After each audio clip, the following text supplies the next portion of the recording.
chaque homme de Dieu a sa faiblesse ou ses faiblesses contre lesquelles il va lutter toute sa vie. Chaque homme de Dieu sur cette terre peut avoir une faiblesse ou plusieurs faiblesses.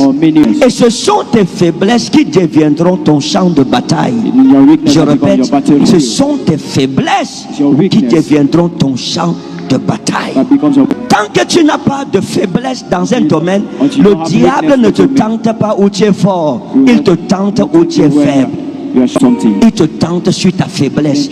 Satan ne peut pas tenter ta vie dans un domaine où tu n'as pas faim. C'est-à-dire où tu n'as pas de faiblesse, où tu es rassasié. Ta faiblesse est une maladie mortelle. Et vous devez comprendre une chose. Les petites négligences engendrent la chute des héros. Le gars renversé Goliath, le Bathsheba l'a renversé. C'est des petites fissurations qui ont noyé le Titanic. C'est des petites faiblesses négligées qui ont tué nos héros. Tes héros sont tombés parce que blaguer un peu avec les soeurs, caresser un peu à gauche, caresser à droite. Tu veux prier sur une soeur, tu lui poses les mains sur les seins, tu lui récites pas. Tu ne peux pas avoir de la faiblesse pour le sexe opposé, et c'est toi qui te retrouves dans des endroits isolés avec le sexe opposé. Tu vas mourir, tu vas tomber tôt ou tard. Et comme j'ai dit le matin, on n'affronte pas le diable dans un champ où on est faible. Si tu sais que c'est ton domaine faible, il faut maintenir une distance de sécurité. Tu es homme de Dieu dans un champ de bataille. La nuit est faite pour rencontrer Dieu, pour changer les décrets de tes ennemis en ta faveur, pour retourner leurs imprécations contre eux. Un homme de Dieu ne dort pas toute la nuit. Tu dois tout faire pour sauver ton ministère, parce que le diable fera tout pour anéantir ton ministère. C'est un défi que le diable se lance. Mais parfois, tes combats personnels, je ne parle pas des combats extérieurs, je suis en train de parler de tes faiblesses en tant qu'homme de Dieu. Le plus souvent, c'est ce terrain de guerre qui nous ralentit le plus.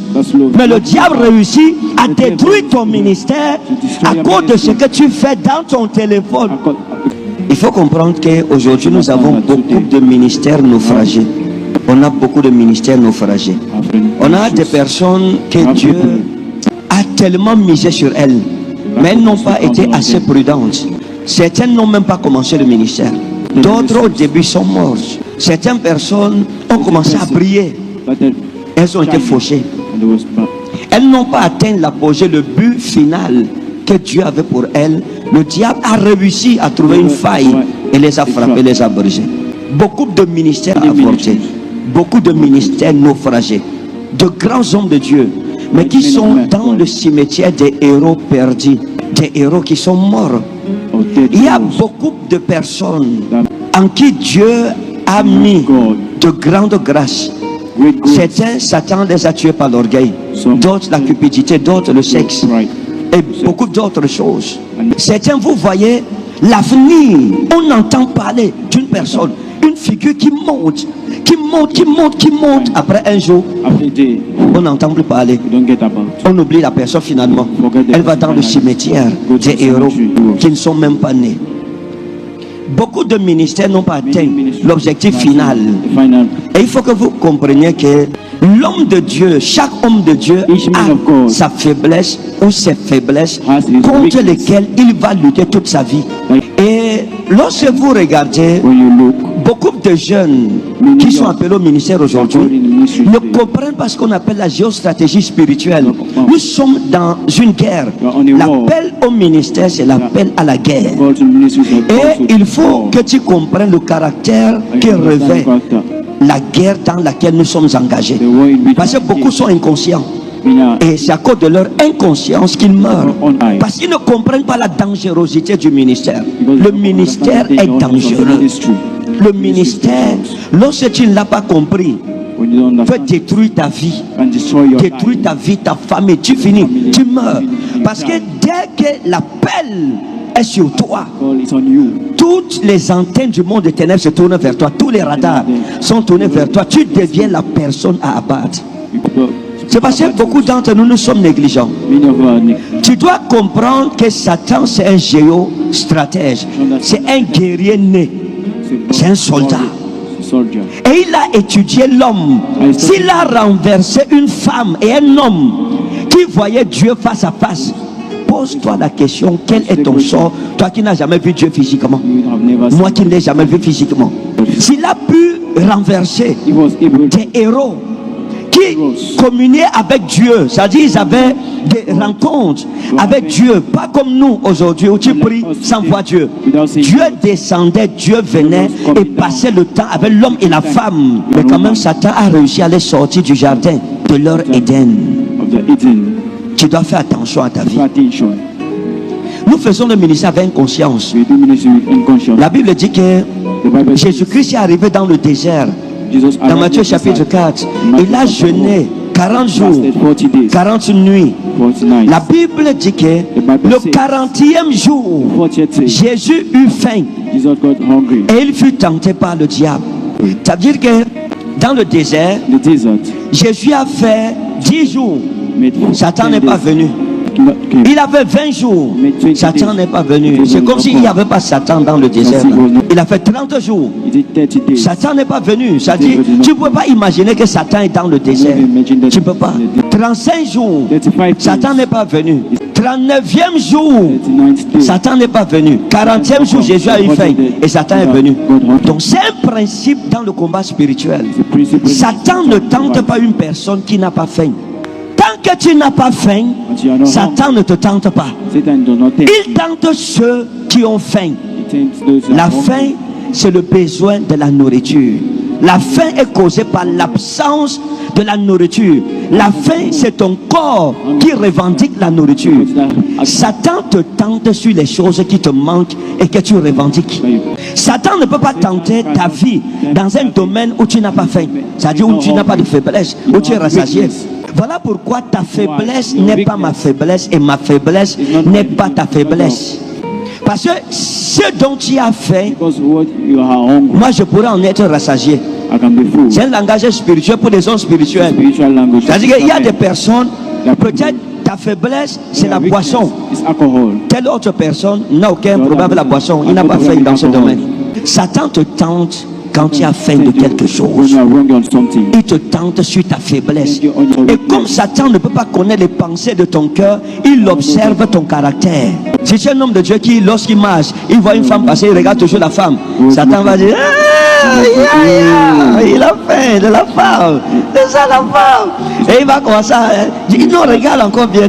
Non, tu n'as pas bien vu les formes. Satan nous tente quand nous avons faim. Si tu n'as pas faim, il ne te tente pas. C'est un géostratège. Il sait où il tient chacun d'entre nous. Donc toute ta vie, tu peux avoir une faiblesse. Chaque homme de Dieu sur cette terre peut avoir une faiblesse ou plusieurs faiblesses. Et ce sont tes faiblesses qui deviendront ton champ de bataille. Je répète, ce sont tes faiblesses qui deviendront ton champ de bataille. Et Satan dit à Jésus, ok, si tu es le fils de Dieu, demande que ce morceau de pierre devienne le pain. C'est là le problème. Il a eu faim. Et Satan lui propose de transformer la pierre en pain. S'il avait eu soif, Satan lui aurait proposé de l'eau. Peut-être de changer le sable en eau. Tant que tu n'as pas de faiblesse dans un domaine, le diable ne te tente pas où tu es fort. Il te tente où tu es faible. Ça montre son intelligence et son intention. Et toute ta vie, dans ton ministère, tu dois faire attention. Et comme j'ai dit le matin, on n'affronte pas le diable dans un champ où on est faible. Si tu sais que c'est ton domaine faible, il faut maintenir une distance de sécurité. Tu ne peux pas avoir de la faiblesse pour le sexe opposé, et c'est toi qui te retrouves dans des endroits isolés avec le sexe opposé. Tu vas mourir, tu vas tomber tôt ou tard. Et ce qui nous a tués, c'est que nous sommes tellement imprudents. Moi-même qui suis votre père, votre modèle, votre source d'inspiration, ça fait des années que je n'ai plus reçu les femmes Amen. Parce que j'ai subi des attaques, des salves d'attaques de Satan. Et j'ai vu l'intention du monde des ténèbres. À partir du moment où tu vois l'intention du monde des ténèbres, mes amis, ce n'est pas le jeu. Où vous êtes, si tu es vraiment appelé, il faut savoir que tu es recherché par les services secrets démoniaques. Ton nom est connu dans le monde des ténèbres. Ta photo est affichée là-bas. Tu es recherché vif ou mort. Soit on te tue, soit on fait de toi un esclave, on te ramène dans ton ancienne prison. Les problèmes qui arrivent aux hommes de Dieu, l'église malheureusement parfois n'est pas assez mature pour comprendre que ce sont des réclamations du monde des ténèbres. Plus ton ministère est percutant, plus les attaques de Satan contre ta vie seront aussi violentes. Tes combats sont à la mesure de ton ministère. Beaucoup de ministères naufragés. Il y a beaucoup d'hommes de Dieu. Tu vois un homme de Dieu qui prophétise, qui guérit les malades, il rassemble les foules. Après, vous vous rendez compte que quelque chose a diminué. Parce que le fait, ce n'est pas de prophétiser ou de guérir ou d'être percutant, mais c'est de maintenir la vitesse et d'avoir une vitesse croissante jusqu'à la fin. Mais parfois, tes combats personnels, je ne parle pas des combats extérieurs, je suis en train de parler de tes faiblesses en tant qu'homme de Dieu. Le plus souvent, c'est ce terrain de guerre qui nous ralentit le plus. Parfois tu vois un homme de Dieu qui brille. Après ne brille plus. Pourquoi? Il a ce que j'appelle les guerres silencieuses. Il y a quelque chose avec lui, il combat avec quelque chose en lui qu'on ne voit pas, que lui seul ressent. C'est des guerres silencieuses. Et ce sont celles qui ont fait plus de morts dans nos rangs que les guerres extérieures. Ce sont les guerres silencieuses. Quand on a commencé le ministère, il y a un jeune frère qui est apôtre aujourd'hui. À l'époque, consacré à Dieu. Nous prions ensemble, on allait sur les montagnes ensemble. Mais ce frère souffrait de la masturbation. Il était percutant. Quand il prêchait, tu sentais l'esprit qui te parlait. Mais tous les jours, il criait. Je ne dis pas qu'il m'a dit. Je l'ai entendu soupirer en silence. Seigneur,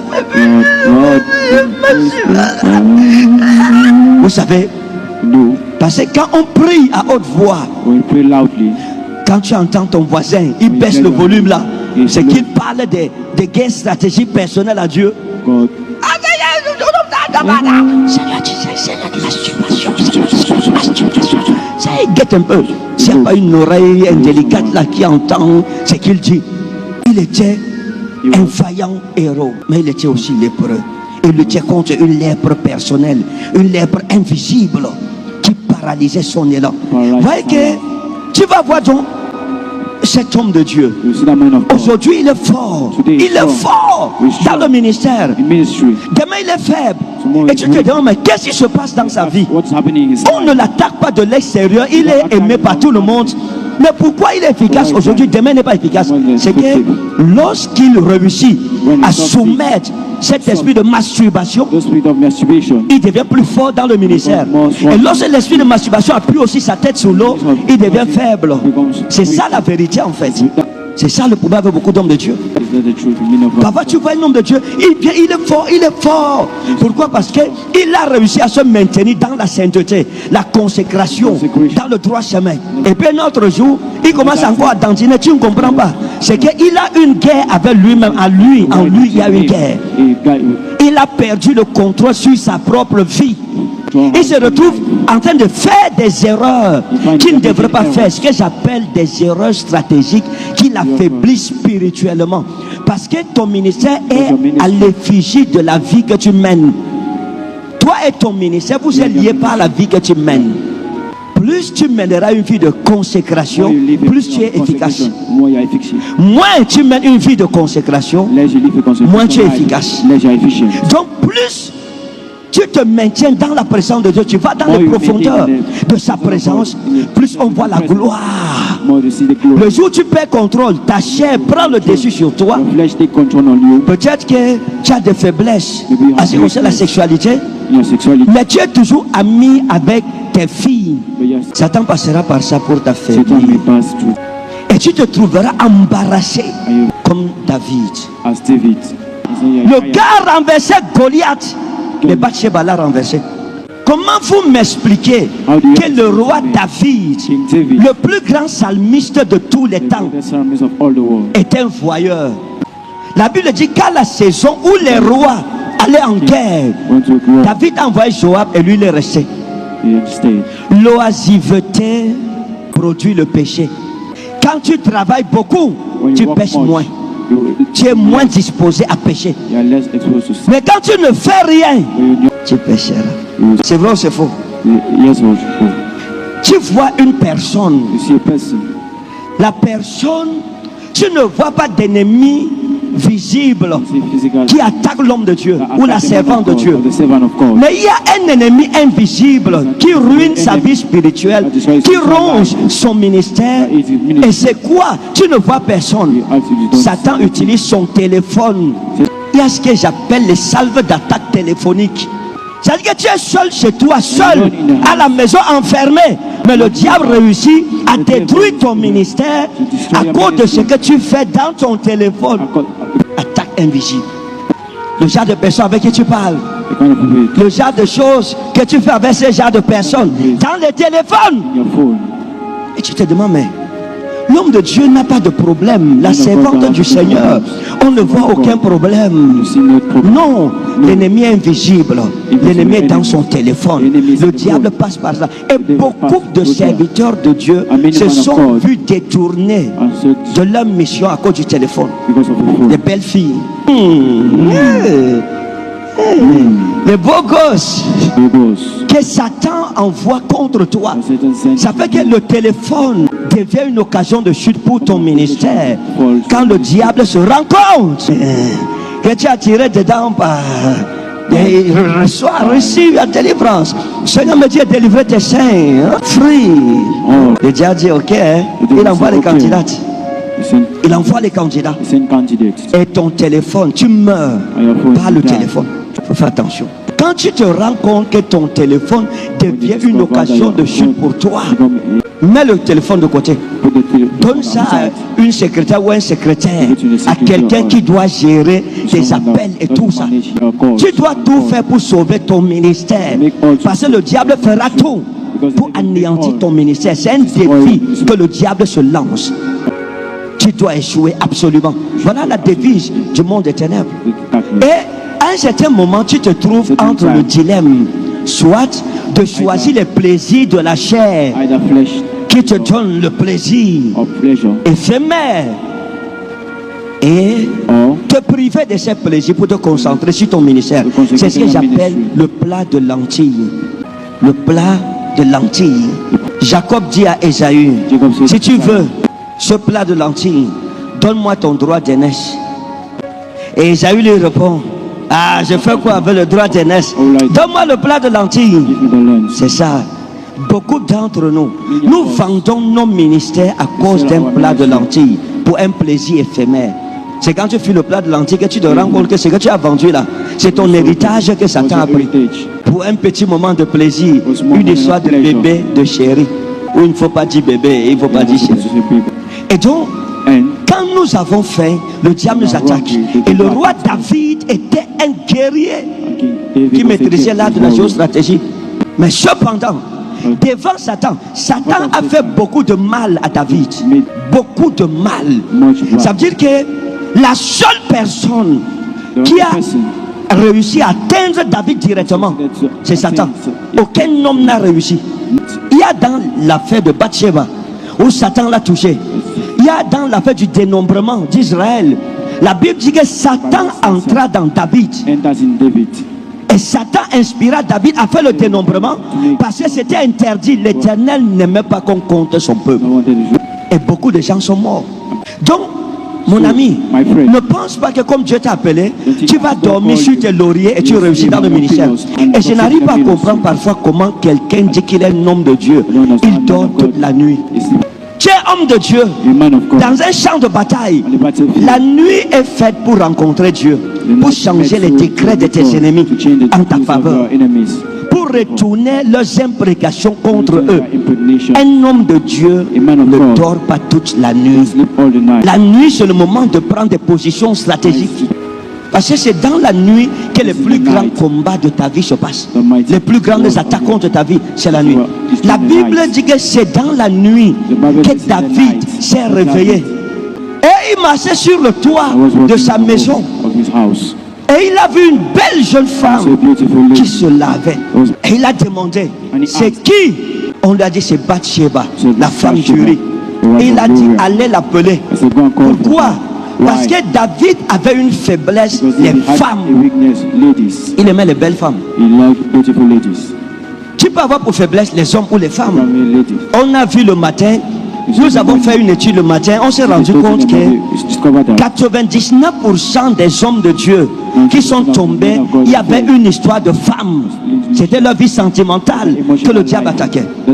Et c'est la même chose avec David. David aimait les femmes.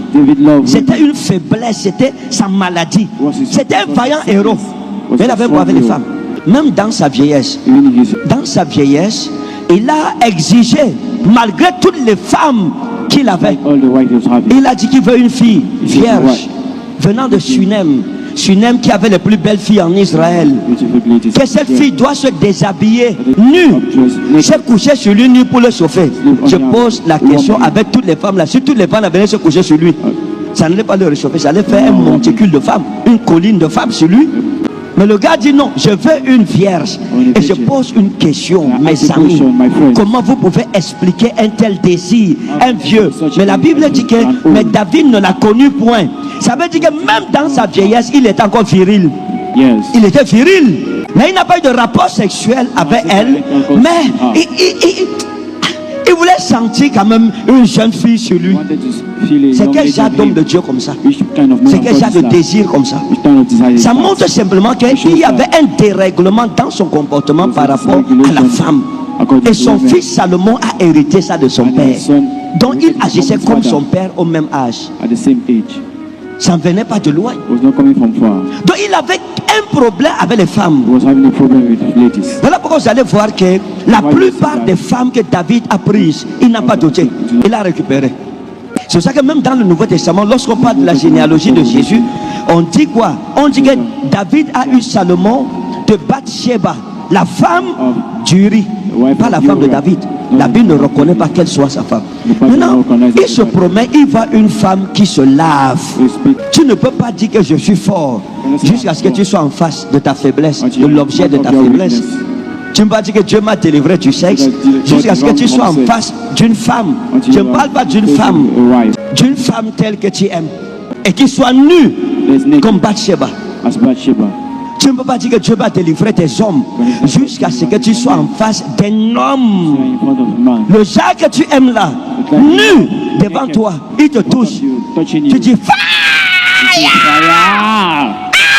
Arrière de moi, Satan, tu sors. C'est le jour là que tu sauras si tu es vraiment affranchi ou si tu n'es pas affranchi. Donc c'est pas je suis délivré, je suis délivré.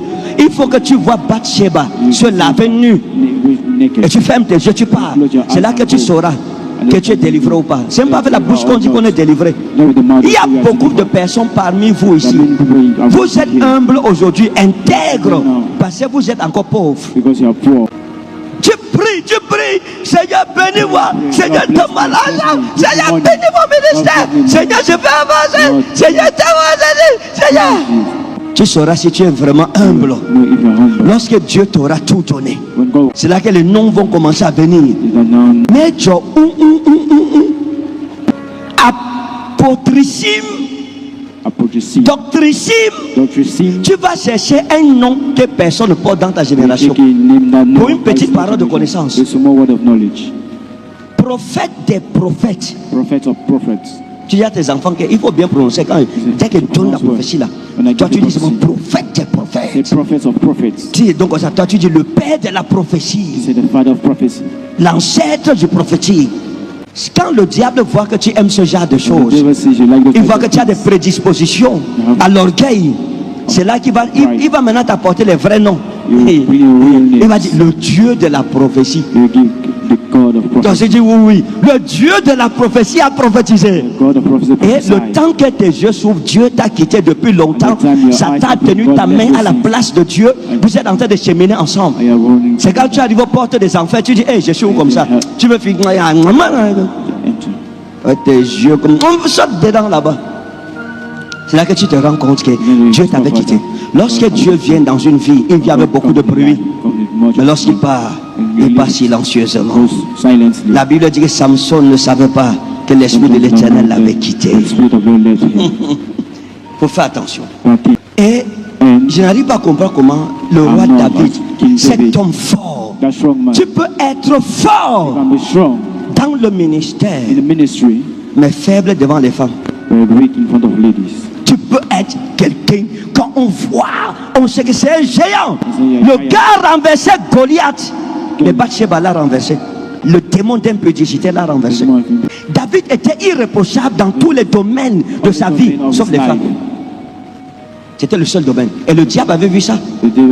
Comment est-ce que le diable l'a eu?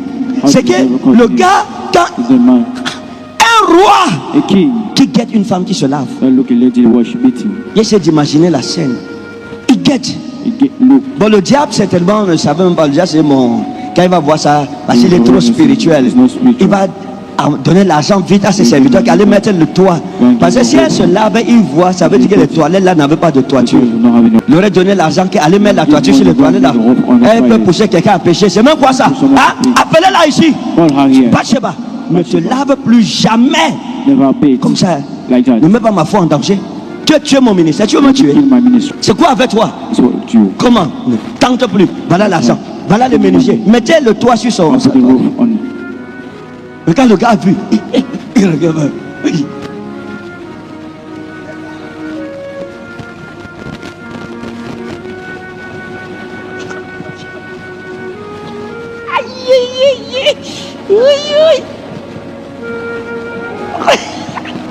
Quand le diable a vu ça, le diable a dit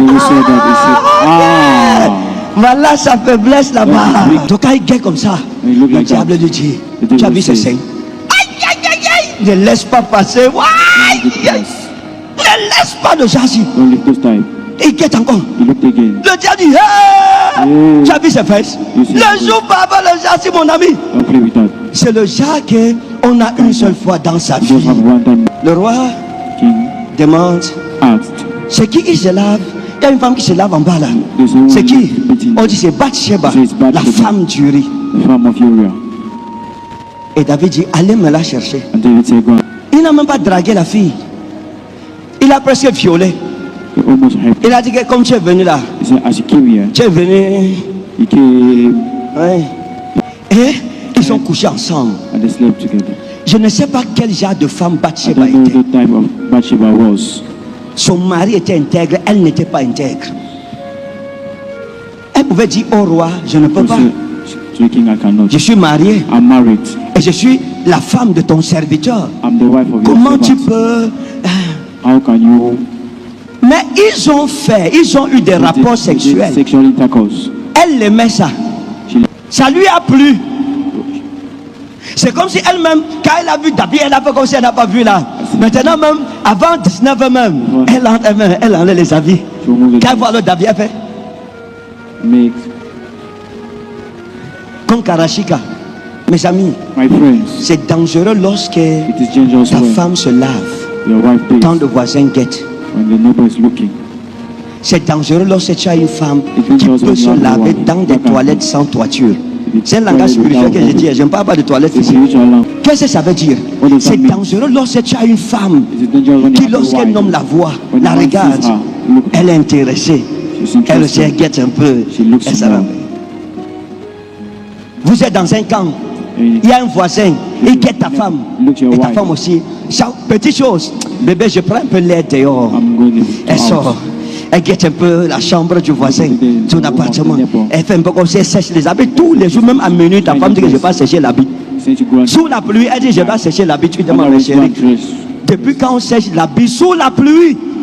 Pourtant, son intention, c'est qu'elle sait qu'il y a un voisin, il y a un homme qui est intéressé par elle. Parce qu'il y a deux types deux réactions. Soit une femme qui se rend compte que tu as un ami ou un voisin qui la regarde et tu ressens quand quelqu'un t'aime, tu ressens on est des adultes.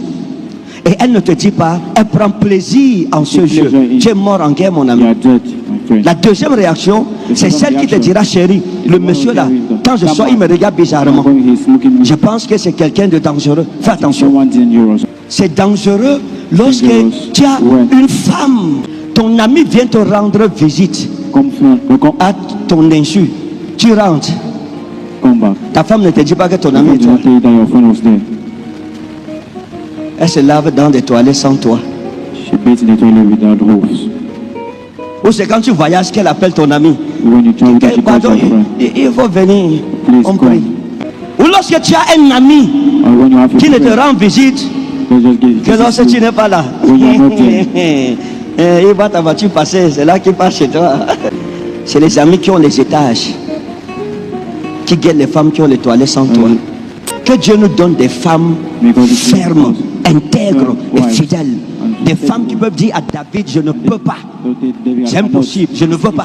Je suis marié, j'honore l'engagement marital que j'ai pris. Et que Dieu donne aux femmes, des hommes qui peuvent dire à vos amis qui viennent par derrière que je suis le mari de ton ami, je ne peux pas faire ce que tu veux là. Que Dieu nous donne de bonnes personnes. Vous pouvez lui dire non, mon roi, je ne peux pas. Mais elle a fait. Et la Bible expliquait David, le roi David, non seulement il a lorgné une femme mariée, pas que c'est une célibataire, une femme mariée, la lorgné. Maintenant, essayez-vous, vous imaginez, vous faites une transposition, une juxtaposition aujourd'hui. Et ça vous donne l'image d'un homme de Dieu qui sert Dieu dans notre génération et qui convoite la femme de son fils et qui couche avec la femme de son fils. Il y a des malheurs qu'on ne souhaite pas vivre. Moi particulièrement, il y a des malheurs que je ne souhaite pas vivre.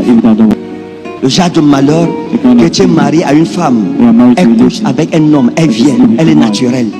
Si je veux partager du bébé, ou tu es marié à un homme, il couche avec une autre femme, et il vient, il nettoie la bouche, tu ne ressens rien. Mes amis, c'est un malheur, c'est une malédiction. Nous crions à Dieu qui nous donne des foyers stables. Parce que la fidélité aujourd'hui est devenue quelque chose, une espèce rare, menacée, en voie de disparition. Dans les couples chrétiens, je ne parle pas de mondains, je parle de l'église. Que ce soit les hommes de Dieu, tu épouses un homme de Dieu, tu te dis, bon, j'ai quand même épousé un homme de Dieu, il est sérieux. Le gars couche avec ses filles à l'église. Tu vois la momie, elle dit à son mari, et je ne peux pas faire ceci dehors. Peut-être elle a rendez-vous avec quelqu'un dehors. C'est un malheur, mes amis. On devrait pleurer pour ça. David avait des femmes, de nombreuses femmes. Il avait, je suppose, de toutes les couleurs, de toutes les tailles. Il en avait. Il pouvait même dire, bon, je prends 10. On passe la nuit ensemble. Une nuit chevaleresque et scandaleuse. 10. Il a laissé tout ce qu'il avait pour aller convoiter pour une autre personne. Pourquoi? Parce que c'est un handicap spirituel, c'est une maladie spirituelle. Ta faiblesse est une maladie mortelle. Et vous devez comprendre une chose, les petites négligences engendrent la chute des héros. C'est des petites fissurations qui ont noyé le Titanic. C'est des petites faiblesses négligées qui ont tué nos héros.